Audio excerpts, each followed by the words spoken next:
خدا کے لوگوں کو جو خدا کی راست بازی، ایمان کی راست بازی اور یسوع مسیح کے فدیہ کی وجہ سے راست باز کہلائے تھے، ان کی زندگی کے روح کی شریعت سے رہنمائی ہوئی اور حتمی فتح تک انجیل کے جوش اور انجیل کی شکر گزاری کے ساتھ زندگی بسر کرنے کے علاوہ اور کوئی چارہ نہیں۔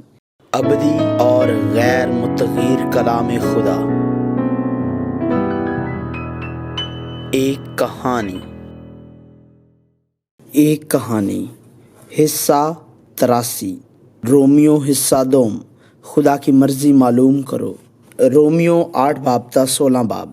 انجیل کے بارے میں پولس رسول کی سمجھ صرف پرانے عہد نامہ کے پس منظر میں طے کی گئی تھی۔ خدا کی راست بازی نہیں مل سکتی اور ایمان کی راست بازی کو خدا کے لوگوں کی ناممکنات کی بنیاد دیکھے بغیر قبول نہیں کیا جا سکتا، جسے خدا نے پرانے عہد نامہ کی تاریخ کے ذریعے واضح طور پر ظاہر کیا۔ یہودیوں نے، جن کی سربراہی فریسیوں اور صدوقیوں نے کی، خدا کی راست بازی کی تردید کی اور اپنی راست بازی قائم کی، لیکن پولس، جس نے اس ارادہ کو سمجھا جو خدا پرانے عہد نامہ کے ذریعے کہہ رہا تھا، اور ایسے گنہگار کی راست بازی کو مکمل طور پر مسترد کیا۔ اب ہم انجیل کے نچوڑ کی کہانی کو رومیو کے دوسرے حصے میں دیکھیں گے۔ زندگی کے روح نے مسیح یسوع میں مجھے گناہ اور موت کی شریعت سے آزاد کر دیا۔ پولس رسول کی رومیو کی کتاب اور گلتیوں میں انجیل کی منادی وضاحت یا تبلیغ سے زیادہ ہے۔ ایک لحاظ سے یہ رسول کی شدید پکار ہے۔ پولس نے منادی کی، بس اب جو مسیح یسوع میں ہیں ان پر سزا کا حکم نہیں، کیونکہ زندگی کے روح کی شریعت نے مسیح یسوع میں مجھے گناہ اور موت کی شریعت سے آزاد کر دیا۔ یہ گناہ اور موت کی شریعت سے آزادی تھی جسے پولس اپنی زندگی میں زندگی کے روح کی شریعت کے ذریعے حل نہیں کر سکتا تھا۔ ہمیں اس حصے کو اچھی طرح سے ترتیب دینے کی ضرورت ہے۔ پولس ایک ایسا شخص تھا جو خدا کے لیے غیور تھا، یہودیت پر حد سے زیادہ یقین رکھتا تھا اور شریعت کی صداقت میں بغیر خطا کے تھا، لیکن اسے آزادی نہیں تھی، کیونکہ ہم جتنا زیادہ شریعت کو برقرار رکھیں گے اتنا ہی ہماری کمزوریوں کا انکشاف ہوگا اور ناممکنات کی پیروی ہوتی جائے گی۔ ایسے شخص خدا کی راست بازی کے ذریعے اور یسوع مسیح نجات دہندہ اور مسیحا کے فدیہ کے ذریعے آزاد کیا گیا، لیکن ایک لمحے کو جب اس نے خود کو گناہ کے زیر اثر پایا تو روح القدس کی شریعت کی منادی کرتے ہوئے چلایا، میں کیسا کمبخت آدمی ہوں۔ پولس نے یہ سیکھا کہ جو لوگ خدا کی راست بازی کے ذریعے راست بازی کے فرزند بن گئے وہ گناہ کے غلام بن کر نہیں جی سکتے، چاہے وہ اب بھی گناہ کے زیر اثر رہیں۔ اسے احساس ہوا کہ وہ لڑکھڑا سکتا ہے اور غلطیاں کر سکتا ہے، لیکن وہ ان لوگوں کی طرح زندگی نہیں گزار سکتا جو آخر تک خدا کی راست بازی کو نہیں جانتے ہیں۔ خدا نے اپنے بیٹے یسوع مسیح کو گنہگار بدن کی شکل میں گناہ کی قربانی کے لیے بھیجا اور گناہوں کی سزا دینے کے ذریعے خدا نے شریعت کا تقاضا ہمیں پورا کیا، جو جسم کے مطابق نہیں بلکہ روح کے مطابق چلتے ہیں۔ لہٰذا جو روحانی ہیں وہ روحانی باتوں کے خیال میں رہتے ہیں، نہ کہ موت، بدنی چیزوں اور جسمانی خیالات پر، اس لیے کہ جسمانی نیت خدا کی دشمنی ہے، کیونکہ نہ تو خدا کی شریعت کے تابع ہے، نہ ہو سکتی ہے اور خدا کو خوش نہیں کر سکتی ہے۔ تاہم زندگی کے روح کی شریعت کے ذریعے جن لوگوں میں خدا کا روح بستا ہے وہ جسم کے طور پر رہتے ہیں، پھر بھی چونکہ روح القدس اور یسوع مسیح کا روح ان میں ہے، لہٰذا ان کا بدن تو گناہ کے سبب سے مردہ ہے مگر روح راست بازی کے سبب سے زندہ ہے۔ اب جو لوگ یسوع مسیح روح القدس کے لوگ روح کے مطابق رہتے ہیں وہ جسم کے مطابق نہیں رہ سکتے بلکہ خدا کے روح کی ہدایت سے چلتے ہیں۔ غلام کی روح نہیں لے پالک کی روح پاتے ہیں اور اسی طرح ابا باپ کہہ کر پکارتے ہیں۔ ارادہ کے موافق بلائے گئے، وہ جو خدا سے، خدا کی مرضی سے اور زندگی کے روح کی شریعت سے آزاد ہوئے وہ خدا کی میراث کے طور پر یسوع مسیح کی میراث ہیں۔ اور اگرچہ اس دنیا میں زندگی میں مشکلات پیش آئیں گی، ہمیں یسوع مسیح کے ساتھ یقیناً جلال ملے گا جو اس زمانہ کے ان کے دکھوں کے مقابل نہیں ہے۔ نیز اس دنیا کی تمام زندگیوں میں روح ہماری کمزوری میں مدد کرے گا، اور یہاں تک کہ جس طور سے ہم کو دعا کرنا چاہیے ہم نہیں جانتے، مگر روح خود ایسی آہیں بھر بھر کر ہماری شفاعت کرے گا جن کا بیان نہیں ہو سکتا۔ روح خدا کی مرضی کے مطابق خدا کے لوگوں کے لیے شفاعت کرتا ہے، لہذا خدا کے فرزندوں کے لیے، وہ لوگ جو اپنے ایمانی سفر کی زندگی میں خدا سے محبت کرتے ہیں، جن کو اس کے مقصد کے مطابق بلایا گیا ہے، خدا اپنی روح اور روح القدس مسیح کی روح کے ذریعے ان کی بھلائی کے لیے کام کرے گا۔ خدا کی محبت کو منقطع نہیں کر سکتے اور نہ ہی خدا کی محبت سے منقطع ہو سکتے ہیں۔ رومیو کی کتاب میں پولس نے خدا کے ابدی فرمان کے بارے میں کہا، کیونکہ جن کو اس نے پہلے سے جانا ان کو پہلے سے مقرر بھی کیا کہ اس کے بیٹے کے ہم شکل ہوں۔ تاکہ وہ بہت سے بھائیوں میں پہلوٹا ٹھہرے، اور جن کو اس نے پہلے سے مقرر کیا ان کو بلایا بھی، اور جن کو بلایا ان کو راست باز بھی ٹھہرایا، اور جن کو راست باز ٹھہرایا اور ان کو جلال بھی بخشا۔ جلال پانے کے لیے ہمیں لازماً راست باز ہونا چاہیے، اور راست باز ہونے کے لیے ہمیں ضرور بلایا جانا چاہیے، اور جن کو بلایا جائے گا وہ خدا کی طرف سے پہلے سے مقرر کیے گئے ہیں۔ لہٰذا خدا نے ان لوگوں کو بلایا جو پہلے سے مقرر تھے، اور جن کو بلایا ہے ان کو راست باز ٹھہرایا ہے، اور جن لوگوں کو راست باز ٹھہرایا ہے انہیں جلال ملا ہے۔ اس کے علاوہ پولس نے کہا، اگر خدا ہماری طرف ہے تو کون ہمارا مخالف ہے؟ خدا کے برگزیدوں پر کون نالش کرے گا؟ خدا وہ ہے جو ان کو راست باز ٹھہراتا ہے، کون ہے جو مجرم ٹھہرائے گا؟ اس کا مطلب یہ ہے کہ موضوع مکمل طور پر خدا ہے، لہٰذا مصیبت، تنگی، ظلم، کال، ننگاپن، خطرہ، تلوار، موت، اور نہ ہی زندگی، نہ فرشتے، نہ حکومتیں، نہ حال کی نہ استقبال کی چیزیں، نہ قدرت، نہ بلندی، نہ پستی، نہ کوئی اور مخلوق ہمیں خدا کی محبت سے جو ہمارے خداوند مسیح یسوع میں ہے جدا کر سکے گی۔ کیا خدا کے ہاں بے انصافی ہے؟ ہرگز نہیں۔ پولس نے منادی کی کہ جب اسحاق کی بیوی ربکا حاملہ تھی، اس کے بچے عیسو اور یعقوب ابھی پیدا نہیں ہوئے تھے، اور کوئی بھلائی یا برائی نہیں کی تھی، لیکن خدا کی مرضی جس نے یعقوب کا انتخاب کیا تھا خدا کے ذریعے تھی، جس نے یعقوب کو بلایا تھا۔ خدا کا بڑے سے چھوٹے کی خدمت کروانا، یعقوب سے پیار کرنا اور عیسو سے نفرت کرنا خدا کی ناانصافی نہیں ہو سکتی، کیونکہ خدا کامل ہے، خدا کی اعمال بھی کامل ہے۔ جیسا خدا نے موسیٰ سے کہا، خدا جس پر رحم کرنا منظور کرے اس پر رحم کرے گا، اور جس پر ترس کھانا منظور کرے اس پر ترس کھائے گا۔ بس یہ نہ ارادہ کرنے والے پر منحصر ہے، نہ دوڑ دھوپ کرنے والے پر، بلکہ رحم کرنے والے خدا پر۔ خدا جس پر چاہتا ہے رحم کرتا ہے، اور جسے چاہتا ہے اسے سخت کر دیتا ہے۔ کمہار کے خلاف مٹی کا احتجاج نہیں ہو سکتا، چونکہ یہ کمہار کی مکمل خود مختاری ہے۔ خدا کی شفقت اور قہر بھی خدا کی خود مختاری ہے۔ جو کوئی خداوند کا نام لے گا نجات پائے گا۔ بنی اسرائیل اپنے قوانین پر جوش رکھتے تھے۔ پورے پرانے عہد نامہ میں خدا نے انہیں شریعت کی اطاعت کرنے کے لیے کہا، لیکن اس نے یہ انکشاف کر کے کہ وہ کبھی بھی شریعت کو برقرار نہیں رکھ سکتے ہیں، خدا کی راست بازی کی ضرورت کی بات کی۔ تاہم بنی اسرائیل نے اپنی تباہی کی وجہ کو سمجھا، کیونکہ انہوں نے بے تابی سے شریعت کی اطاعت نہیں کی اور خدا کے لیے زیادہ جوش کا مظاہرہ کیا، لیکن یہ پرانے عہد نامے کا صحیح علم نہیں تھا۔ وہ خدا کی راست بازی کو نہیں جانتے تھے، اور خود کی راست بازی قائم کرنے کے لیے خدا کی راست بازی کی تعمیل نہیں کرتے تھے۔ یسوع مسیح شریعت کا انجام ہے تاکہ تمام ایمانداروں کے لیے راست بازی ہو۔ اسی لیے یسوع نے کہا، یہ نہ سمجھو کہ میں توریت یا نبیوں کی کتابوں کو منسوخ کرنے آیا ہوں، منسوخ کرنے نہیں بلکہ پورا کرنے آیا ہوں۔ شریعت کی تعمیل اسی وقت ممکن ہے جب یسوع مسیح کا فدیہ تمام ناممکن انسانوں کے جوش میں شامل ہو جائے۔ اگر یسوع مسیح کی خوبی کو خارج کر دیا جائے تو صرف انسانی حماقت ہی باقی رہتی ہے۔ لہٰذا ہم اپنے دل سے ایمان رکھتے ہیں کہ خدا نے یسوع مسیح کو مردوں میں سے زندہ کیا اور وہ راست بازی حاصل کی، اور ہم اسی ایمان کے ساتھ اعتراف کرتے ہیں اور نجات پاتے ہیں۔ جو کوئی خداوند کا نام لے گا نجات پائے گا۔ بس ایمان سننے سے پیدا ہوتا ہے، اور سننا مسیح کے کلام سے۔ خدا کی دولت اور حکمت اور علم کیا ہی عمیق ہے۔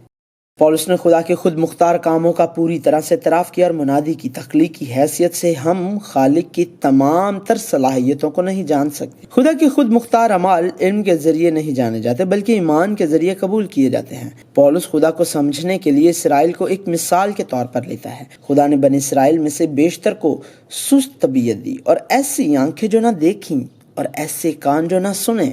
حالانکہ ایسا لگتا ہے کہ وہ تاریخ میں تھوڑی دیر کے لیے ترک کر دیے گئے تھے، پر خدا نے ان میں 7,000 راست باز لوگوں کو بچائے رکھا۔ اس نے ایسی صورتحال میں جہاں سب کچھ برباد ہو چکا ہے ایک ٹن بچا رکھا۔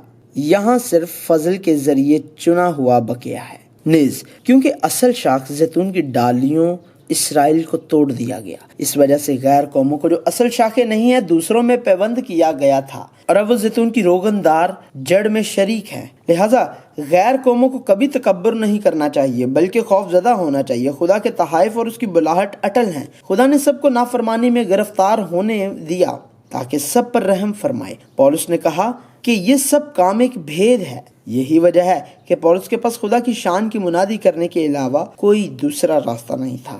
واہ، خدا کی دولت اور حکمت اور علم کیا ہی عمیق ہے، اس کے فیصلے کس قدر ادراک سے پرے اور اس کی راہیں کیا ہی بے نشان ہیں۔ خدا کی عقل کو کس نے جانا یا کون اس کا صلاح کار ہوا؟ خدا کی مرضی معلوم کرو۔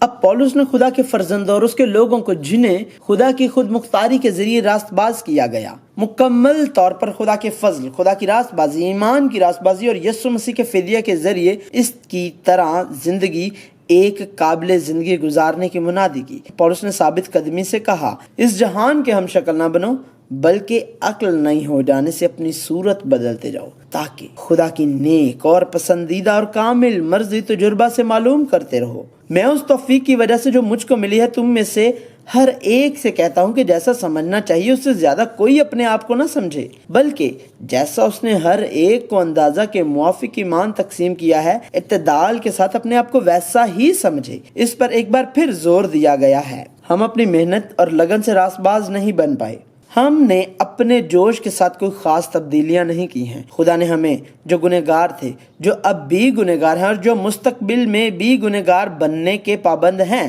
اپنی عظیم محبت سے ڈھانپا ہے اور روح کی شریعت کے ساتھ رہنمائی کر رہا ہے۔ یہ مکمل طور پر خدا کا فضل اور قدرت ہے۔ لہٰذا جن لوگوں کو فضل ملا ہے ان کو اب اس دنیا کی طرز کے مطابق نہیں رہنا چاہیے، بلکہ عقل نہیں ہو جانے سے تبدیل ہو جائے، تاکہ وہ خدا کی نیک، پسندیدہ اور کامل مرضی کو معلوم کر سکیں۔ ہم یقیناً اس راہ پر گامزن ہوں گے۔ ہم طاقت اور کوشش کے ذریعے سے نہیں چلیں گے، بلکہ یہ اسی طرح ہوگا۔ بدی سے مغلوب نہ ہو بلکہ نیکی کے ذریعے سے بدی پر غالب آؤ۔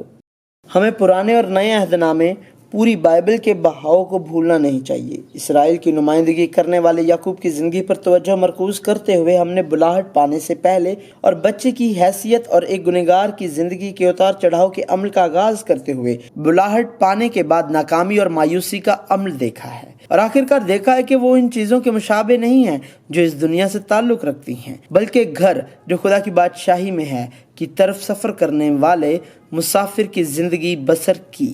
اگرچہ جسم یہاں موجود ہے، اعمال کے بعد رسولوں کے خطوط اس طرز زندگی کی بات کرتے ہیں۔ لہٰذا خدا کے لوگوں کے لیے جو صرف خدا کے فضل سے خدا کے فرزند بن چکے ہیں، وہ اپنے دماغوں سے جان سکتے ہیں، لیکن سمجھنا آسان نہیں ہے۔ اسی لیے پولس نے کہا، محبت بے ریا ہو، بدی سے نفرت رکھو، نیکی سے لپٹے رہو، برادرانہ محبت سے آپس میں ایک دوسرے کو پیار کرو، عزت کے روح سے ایک دوسرے کو بہتر سمجھو، کوشش میں سستی نہ کرو، روحانی جوش میں بھرے رہو، خداوند کی خدمت کرتے رہو، امید میں خوش، مصیبت میں صابر، دعا کرنے میں مشغول رہو، مقدسوں کی احتیاج رفع کرو، مسافر پروری میں لگے رہو، جو تمہیں ستاتے ہیں ان کے واسطے برکت چاہو، لعنت نہ کرو، خوشی کرنے والوں کے ساتھ خوشی کرو، رونے والوں کے ساتھ رو، آپس میں یک دل رہو، اونچے خیال نہ باندھو بلکہ ادنا لوگوں کی طرف متوجہ ہو، اپنے آپ کو عقل مند نہ سمجھو، بدی کے عوض کسی سے بدی نہ کرو، جو باتیں سب لوگوں کے نزدیک اچھی ہیں ان کی تدبیر کرو، جہاں تک ہو سکے تو ہم اپنی طرف سے سب آدمیوں کے ساتھ میل ملاپ رکھو۔ اے عزیزو، اپنا انتقام نہ لو بلکہ غضب کو موقع دو، کیونکہ یہ لکھا ہے کہ خداوند فرماتا ہے، انتقام لینا میرا کام ہے، بدلہ میں ہی دوں گا۔ بلکہ اگر تیرا دشمن بھوکا ہو تو اس کو کھانا کھلا، اگر پیاسا ہو تو اسے پانی پلا، کیونکہ ایسا کرنے سے تو اس کے سر پر آگ کے انگاروں کا ڈھیر لگائے گا۔ بدی سے مغلوب نہ ہو بلکہ نیکی کے ذریعے سے بدی پر غالب آؤ۔ میں پھر زور دیتا ہوں، یہ ایمان کے یہ عمل کوشش کے ذریعے نہیں کیے گئے، بلکہ ان کی رہنمائی زندگی کے روح کی شریعت کے ذریعے ہوتی ہے۔ محبت شریعت کی تعمیل ہے۔ پولس نے کہا، آپس کی محبت کے سوا کسی چیز میں کسی کے قرض دار نہ ہو، کیونکہ جو دوسرے سے محبت رکھتا ہے اس نے شریعت پر پورا عمل کیا۔ کیونکہ یہ باتیں کہ زنا نہ کر، خون نہ کر، چوری نہ کر، لالچ نہ کر، اور ان کے سوا اور جو کوئی حکم ہو، ان سب کا خلاصہ اس بات میں پایا جاتا ہے کہ اپنے پڑوسی سے اپنی مانند محبت رکھ۔ محبت اپنے پڑوسی سے بدی نہیں کرتی، اس واسطے محبت شریعت کی تعمیل ہے۔ ہمیں معلوم ہونا چاہیے، خدا کی محبت حاصل کیے بغیر ہم اپنے پڑوسیوں کو کبھی اپنی مانند محبت نہیں کر سکتے۔ دوسروں سے محض اپنی محبت استعمال کرنے میں خدا کے ساتھ محبت چھوٹ رہی ہے۔ پولس نے مزید کہا، بس تم نیند سے جاگو، کیونکہ جس وقت ہم ایمان لائے تھے اس وقت کی نسبت اب ہماری نجات نزدیک ہے۔ رات بہت گزر گئی اور دن نکلنے والا ہے، پس ہم تاریکی کے کاموں کو ترک کر کے روشنی کے ہتھیار باندھ لیں۔ جیسا دن کو دستور ہے، شائستگی سے چلے، نہ کہ ناچ رنگ اور نشہ بازی سے، نہ زناکاری اور شہوت پرستی سے، اور نہ جھگڑے اور حسد سے، بلکہ خداوند یسوع مسیح کو پہن لو اور جسم کی خواہشوں کے لیے تدبیریں نہ کرو۔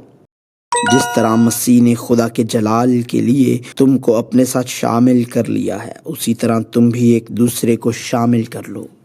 جب پولس نے ان لوگوں کی اہمیت پر زور دیا جنہوں نے ایک دوسرے سے محبت کرنے کے لیے خدا کا فضل حاصل کیا، تو اس نے کہا کہ اس محبت کا مظہر قبول کرنا، ڈھانپنا اور برداشت کرنا ہے۔ لہٰذا پولس نے کہا کہ ان لوگوں پر تنقید نہ کرے جن کا کھانے اور دن پر کمزور ایمان زیادہ ہے، بلکہ انہیں قبول کرنا ہے، کیونکہ خدا نے انہیں قبول کیا ہے۔ کیونکہ ہم میں سے نہ کوئی اپنے واسطے جیتا ہے، نہ کوئی اپنے واسطے مرتا ہے۔ ہمیں خدا اور اس کی بادشاہی کے لیے زندہ رہنا چاہیے۔ خدا کی بادشاہی کھانے پینے پر نہیں، بلکہ راست بازی اور میل ملاپ اور اس خوشی پر موقوف ہے جو روح القدس کی طرف سے ہوتی ہے۔ لہٰذا ایمانداروں کو چاہیے کہ وہ اطمینان اور بھلائی کے حصول کے لیے اور ایک دوسرے کو مستحکم کرنے کے لیے جدوجہد کریں۔ جس طرح صبر اور تسلی کا خدا یسوع کی راہ پر چلنے کی توفیق دے، اسی مرضی کا اشتراک کرو اور یک دل یک زباں ہو کر ہمارے خداوند یسوع مسیح کے باپ خدا کو جلال دو۔ جس طرح مسیح نے ہمیں قبول کیا اور خدا کو جلال دیا، اسی طرح ہمیں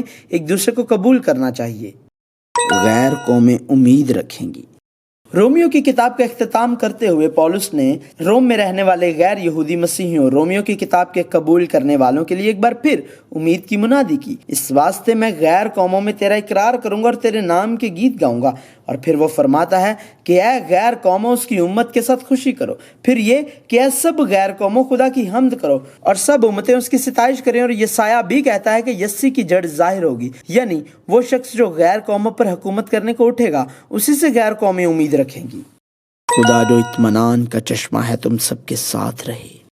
پولس کے تمام خطوط خدا کے اطمینان کی منادی کرتے ہیں۔ یہ یسوع مسیح کا اطمینان تھا کہ پولس ایک یہودی، ایک فریسی، گملیل کے طالب علم نے، جس کے پاس دنیا کی ہر چیز تھی، سب کچھ ترک کر دیا اور ہر ایک کو جسے وہ جانتا تھا اسے بانٹنا چاہتا تھا۔ اور یہ اطمینان اس دنیا کی سب سے اچھی چیز ہے جس کا یسوع نے وعدہ کیا اور ہمیں دیا، وہ جو مسیح یسوع میں ہم خدمت بنے۔ رومیو کے آخری باب میں پولس نے اپنے ایمان کے ساتھی کارکنوں سے تعارف کرایا۔ یہ اسی جذبات کے ساتھ ہے جیسے داؤد کے آس پاس بہت سے ایمانداروں جنہوں نے داؤد کی مدد کی کے بارے میں تھے، لیکن ہم یقینی طور پر جانتے ہیں جس طرح داؤد اور اس کے جنگجوؤں کا بادشاہ خادم کے رشتے کے بجائے ساتھیوں کا رشتہ تھا، پولس اور اس کے ساتھ موجود لوگ بھی خداوند یسوع مسیح میں ایمان کے شریک ساتھی تھے۔ یہی وجہ ہے کہ پولس نے خداوند میں اور مسیح یسوع میں بڑا زور دیا۔